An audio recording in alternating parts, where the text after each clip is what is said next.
Commençons par le plus utilitaire, des roadsters basiques. Comment ne pas citer la Suzuki GSE 500, vous en trouverez à partir de 1000 euros. Alors plutôt autour de 1500 si vous n'êtes pas bricoleur, parce que les annonces à 1000 euros, souvent il y a une ou deux bricoles à faire. Donc à partir de 1500 euros, vous pouvez réalistement démarrer avec une petite utilitaire, un petit bicylindre Suzuki GSE 500. On ne présente plus la CB500, la Honda des années 90, parce qu'elle avait la réputation justifiée, parce que Motojournal avait fait le test de pouvoir rouler 300 000 km. C'était la moto des coursiers préférée. Et si vous préférez Kawa, il y a le R5, c'était à peu près à la même époque. Il y avait également aussi à cette époque la GPZ 500, qui était assez rageuse dans les tours. Et j'en ai vu passer encore cette semaine sur le Bon Coin, donc on en trouve encore des GPZ 500. En roadster de cylindrée intermédiaire, souvent là par contre on sera en 4 cylindres, vous aurez la Yamaha 600 Phaser. Un petit coup de cœur pour moi parce que je l'avais acheté neuve en 98, vraiment très confortable, puissante, très bonne freineuse. À la même époque, également en 4 cylindres, la Yamaha 600 Diversion. Là aussi vous en trouvez à l'appel sur le Bon Coin autour de 2000 ou d'autres sites d'annonces, à partir de 2000 euros. Alors elle est plus posée, plus gentille, on va dire, que la Phaser. Forcément, on est plus dans l'utilitaire, mais voilà, c'est pour les gens qui n'ont pas envie forcément d'être tentés de rouler un peu trop vite. On ne peut pas oublier chez Suzuki le 600 Bandit, ils s'en vendaient comme des petits pains. À l'époque, c'était une moto qu'on pensait être un bon rapport qualité-prix simplement. Sauf qu'aujourd'hui, on en trouve encore à l'appel en annonce, et donc elles ont bien tenu l'épreuve du temps. Sauf que maintenant, c'est des 6,5. Si vous voulez distinguer d'un coup d'œil entre les 600 et les 1200, c'est la couleur du moteur. Donc le moteur gris, c'est les 600. Le moteur noir, c'est les 1200. En roadster sportif, vous aurez la Hornet. C'était une vraie teigne. Bon, là, aujourd'hui, une Hornet est sortie de nouveau en 7,5 en twin, mais à l'époque, la Hornet premier du nom, c'était une 4 cylindres. Attention, elle les pousse au crime. Vous êtes prévenus. Dans les roadsters sportifs, il y avait la SV650, les premières aussi, avec leur cadre treillis, milieu des années 90. Pareillement, sur le Bon Coin, vous en trouverez autour de 2000 euros, à partir de 2000 euros. À ce prix-là, vous pouvez même vous acheter une petite légende, ce sera une Ducati Monster. J'en ai vu passer une pas plus tard que ce matin. Une Ducati Monster de 2001 à moins de 2500 euros. Donc, vous voyez, ça c'est pareil, c'est des motos que vous achetiez 4 ou 5 fois ce prix-là en neuf. Et si vous êtes prêt à allonger un petit billet de plus, vous pouvez vous faire plaisir en achetant une Triumph Street Triple, donc les fameuses 3 cylindres de Triumph, un moteur de 675 cm3, un poids tout plein fait, moi qui aime bien les motos légères, tout plein fait de 185 kg, et ce matin j'en ai vu passer une à 3500 euros, c'était un modèle de 2009. Alors là c'est là qu'on voit que c'est énorme comme différence, sachant qu'en neuf, elle était à partir de 8000 euros. Et en roadster de plus grosse cylindrée, vous avez évidemment ce que je vous citais tout à l'heure, c'était le Suzuki 1200 Bandit, j'en vois passer régulièrement autour de 2000 euros. Et j'ai vu passer récemment, alors là c'est un peu plus cher, mais là on tape dans un plus gros roadster, c'est la Honda CB1300. J'en ai vu passer une également près de chez moi, autour de 3500 euros. Là c'est pareil, c'est du gros moteur, c'est Honda, c'est une moto très fiable, un peu lourde par contre, j'ai pu voir qu'elle pesait à vide, il me semble 245 kg, donc là ça commence à faire un peu beaucoup en poids, mais si ça vous gêne pas après, une fois qu'on roule, le poids se sent plus. En utilitaire, moi c'est celle que j'ai choisie il y a presque un an maintenant, la CBF 600. L'avantage c'est que pour 2500 euros, vous avez une moto en plus avec un ABS. Moi je tenais à avoir un ABS puisque je roule toute l'année. Mais si je l'ai jamais déclenché, donc parfois je me demande si j'avais raison de me focaliser là-dessus. Il y a dans la même catégorie de prix et d'utilisation la Yamaha XJ600. J'en avais cherché mais j'en trouvais très peu, donc c'est pour ça que j'ai opté pour la Honda. Et en utilitaire mais beaucoup moins cher, et en plus avec un cardan, c'est la NTV 650 Reveré. C'était la moto préférée des coursiers. Très robuste, économique à l'entretien, une conso autour de 5 litres au 100.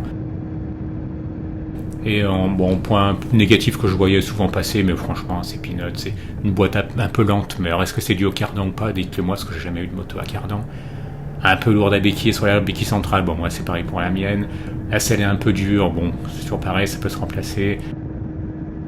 Le manque de protection, évidemment, on est sur du roadster de base, donc là s'il n'y a pas de tête de fourche ou pas de saut de vent, il suffit d'en rajouter un. Mais sinon, pour toutes les qualités qu'elle a, pour le prix ridicule, alors je vous cite le défaut que je voyais régulièrement, comme pas mal de Honda de cette époque, c'était le régulateur qui lâchait. Donc j'ai vu que pas mal d'utilisateurs bricoleurs, qu'est-ce qu'ils faisaient? Ils le déplaçaient de sous la selle vers un cache latéral. À part ça, beaucoup d'utilisateurs heureux sur cette NTV 650. Alors si maintenant on passe un peu plus grosse, il y a les sports GT. Alors c'est assez amusant cette catégorie parce que souvent vous avez des motos qui étaient classées sport ou hyper sport, qui se retrouvent déclassées, si on peut dire, c'est un peu péjoratif dit comme ça, en sport GT, alors qu'en fait à l'époque elles étaient classées comme sportives voire hyper sportives, simplement parce qu'il y avait encore plus radical qu'elles dans la même marque. Et non, là en sport GT ça commence entre 900, j'en ai vu passer à 900 et 2500 euros.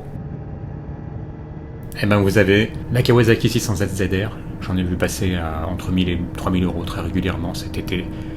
Donc elle était classée sportive jusqu'à la sortie de la ZX6R. C'est une moto qui a la réputation d'être increvable, si bien entretenue, parce que c'est toujours pareil. Une moto mal entretenue, elle ne sera jamais increvable. Vous pourrez la flinguer en 30 000, 50 000 km, mais bon, ça va sans dire, mais ça va bien en le disant, donc si bien entretenue. Moins radical qu'une GSX-R de Suzuki. En revanche, j'ai vu un utilisateur très heureux de la Yamaha 600 Thundercat. Elle a des qualités encore plus routières qu'une 600Z ZR. Donc voilà, si vous voulez vraiment avoir une moto polyvalente et vous faire plaisir en la poussant de temps à autre, voilà, la Yamaha 600 Thundercat. Pareillement, j'en vois régulièrement autour de 2000 euros, entre 1500 et 3000 euros, on va dire. Mais majoritairement autour de 2005. Alors les trails. Moi, j'ai un petit chouchou en ce moment, c'est un peu mon obsession, d'autant que j'en vois passer régulièrement. J'attends la fin de l'été pour voir si je vais me laisser tenter quand les prix vont baisser encore davantage. C'est la Yamaha TDM 8,5 et 900. On peut dire que c'est quasiment l'ancêtre des trails routiers. C'est une moto pareillement très robuste, qui était notamment utilisée par la police à une époque. Il me semble que j'en ai vu passer. Sinon, en trail routier de cylindrée intermédiaire, vous aurez la Suzuki Freewind, donc elle sera plus petite. J'aurais peut-être dû citer celle-ci avant la TDM, mais bon là je redescends un peu en cylindrée. La Suzuki Freewind, alors j'en vois moins passer en ce moment qu'il y a 4-5 ans, mais c'est des motos qui ont plein de qualités. Là vous serez sur un gros mono. Pour un modèle au-delà des années 2000, il faudra compter à peu près autour de 3500 euros. Alors, il est très économique, autour de 4 litres et demi à 5 litres 100. En plus, il a un assez gros réservoir, plus de 18 litres, donc vous pourrez avoir une bonne autonomie si vous êtes dans des coins, vous faites des petits road trips dans des coins où il n'y a pas trop de stations. En plus, elle est à 47 chevaux, alors 47 ou 48 selon les millésimes, donc normalement vous pourrez l'avoir nativement à 2. Après, il y a le rapport poids-puissance qui compte, mais en tout cas, elle est à 47 chevaux. Et la Freewind, donc 6,5, elle est réputée fiable, économique, agréable à utiliser, maniable. Et j'en vois régulièrement. Alors si vous les achetez autour de 3000 euros, là vous verrez qu'il y a eu souvent beaucoup d'interventions, beaucoup de consommables changés, donc vous serez tranquille. Genre kit neuf récent, pneus récents, batterie récente, etc. Si vous tapez dans des prix moindres, forcément peut-être que ce sera à votre charge. Donc on va dire qu'en gros, pour être tranquille, autour de 3000 euros, 3000, 3500 euros, vous serez tranquille avec ce genre de trail. En monocylindre, il y en a un qui me faisait de l'œil parce que, comme je suis assez grand, c'est la BMW F650 CS Carver.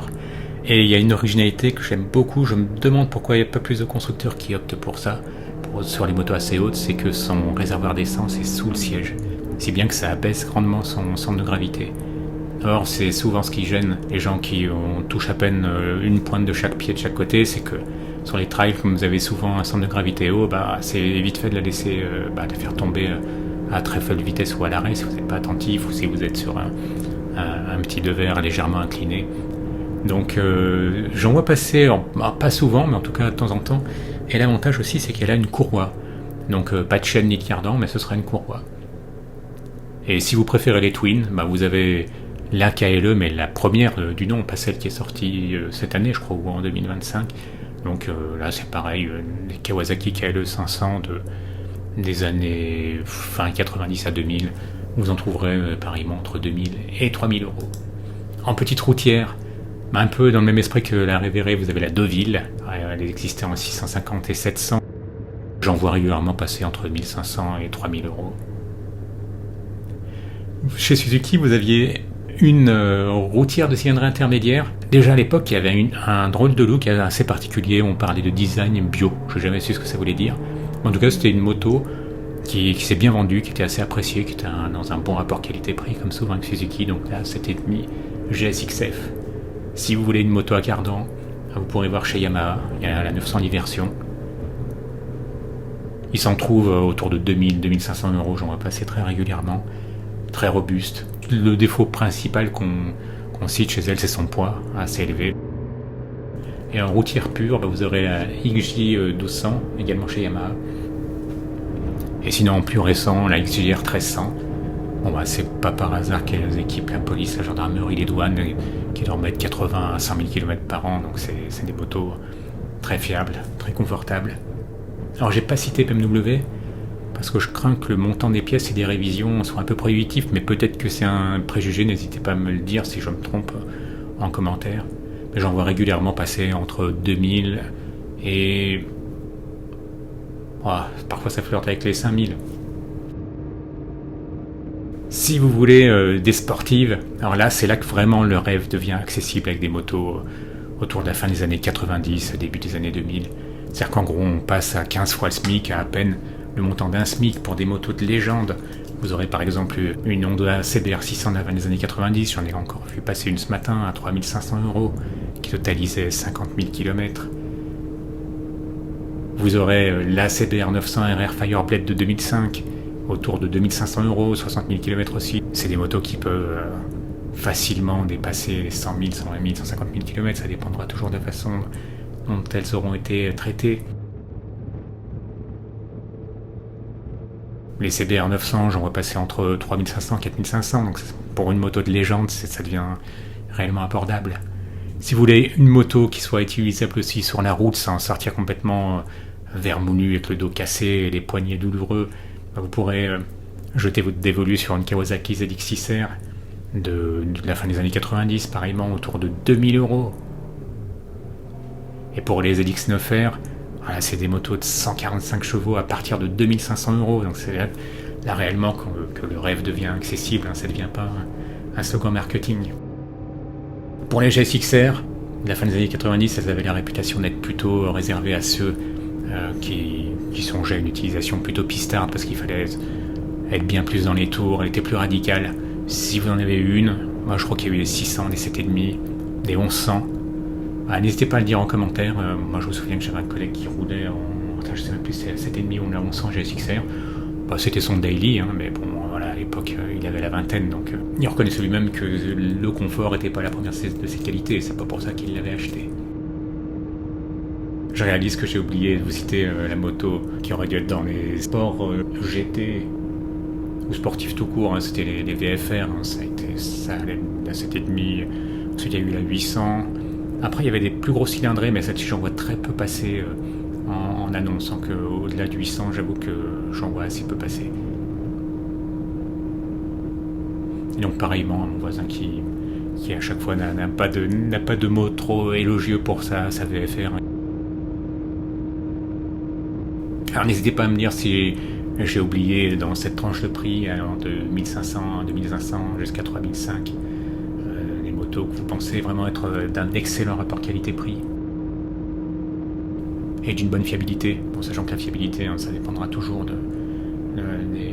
des possesseurs successifs, mais bon, si vous voyez que l'entretien a été suivi, si vous n'entendez pas de bruit suspect pendant l'essai, la prise de risque est quand même minime. Et j'oublie aussi une catégorie d'acheteurs. Si vous êtes un peu joueur et que vous voulez des motos récentes autour de 3500 à 4000 €, des motos d'un an ou deux, vous pouvez taper dans les chinoises, parce que c'est là qu'elles prennent du fait qu'elles n'ont pas encore une bonne image de marque, alors que leur qualité a fait qu'augmenter ces dernières années. En fait elles décotent énormément. Par exemple, j'ai vu passer une Vosges 500 DS de 2024, à peine 3000 bornes, autour de 4600 €. Là on est dans la limite supérieure des fourchettes que je vous indiquais, mais là vous avez une moto de 2 ans.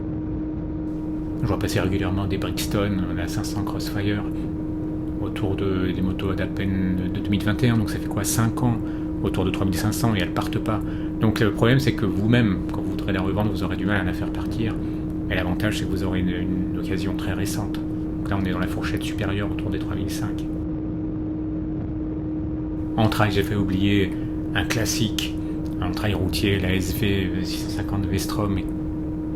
Vous trouverez autour des 6000, autour des 4000, entre 4000 et 5000 euros. C'est pour ça que j'en ai pas parlé.